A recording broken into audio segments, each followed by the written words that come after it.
গ্রামে কিভাবে 100% বিশুদ্ধ সুগন্ধি সাবান তৈরি করা হয় সেটা আজকে আমি আপনাদেরকে দেখাবো। এখানে প্রথমে মিষ্টি মিষ্টি নারকেলগুলো কেটে এর ভিতরের পানিগুলো আলাদা করে তারপর নারকেলগুলোকে টুকরো টুকরো করা হয় এবং একটি অন্য ছুরি দিয়ে নারকেলগুলোর উপর থেকে শক্ত আবরণটাকে আলাদা করা হয় এবং সাদা সাদা নারকেলগুলোকে খুব সুন্দর করে পানির ভিতরে খুব সুন্দর করে ধুয়ে এর ভিতরে কোনো ময়লা না থাকে আলাদা করা হয় এবং এটা দেশি চাকতির ভিতরে সুন্দর করে পিষে পেস্ট তৈরি করা হয়। একটি সাদা কাপড়ে নারকেলগুলো থেকে এর রসটা আলাদা করা হয় এবং কিছু সময়ের জন্য রেখে দেওয়া হয়। তারপর এখান থেকে উপরে একটা আবরণ পরে সেই আবরণটা মাটির একটি পাত্রে নিয়ে একটি কাঠের চামচ দিয়ে অনবরত কিছু সময় এটাকে মিক্সড করার পরে একটা ক্রিম তৈরি হয়ে আসে এবং সেই ক্রিমটাকে একটু হালকা গরম আছে কিছু সময় রাখার পর একটা তেল বের হয়। এই তেলটাকে একটি কাঠের সাঁচের উপর রেখে দেওয়া হয় এবং পাহাড় থেকে যে সুগন্ধি ফুলগুলো আনা হয় সেই ফুলগুলোকে সুন্দর করে প্রতিটা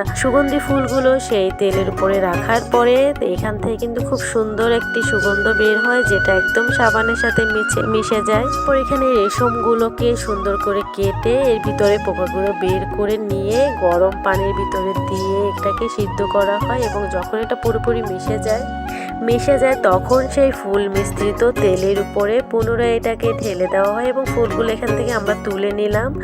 তোলার পরে এখানে নিজেদের মতন করে টুকরো টুকরো করে একটা গরম পাত্রের উপরে সেই মিশ্রণটাকে এখানে একটা পরিষ্কার কাপড়ের মাধ্যমে সেঁকে নিয়ে সেই নারকেলের তেলের ভিতর দেওয়া হয় এবং এখানে কিছুটা মুক্ত গুঁড়ো করে নেওয়া হয়। মুক্তার গুঁড়োগুলো কিন্তু আমাদের স্কিনের জন্য খুবই হেল্পফুল হয় এবং খুবই উপকারী। তারপর এখানে প্রতিটা মিশ্রণ সুন্দর করে মেশানোর পরে একটি সাঁচের ভিতর রেখে নিজেদের মতো করে সাবানের টুকরোগুলো করে নেওয়া হয়। এই পাচ্ছেন খুব সুন্দর করে সাবানের আকৃতি করে প্রতিটা ভালোবাসার ছোঁয়া দিয়ে সাবানগুলোকে কেটে নেওয়া হয়ে গেল। এই তো তৈরি।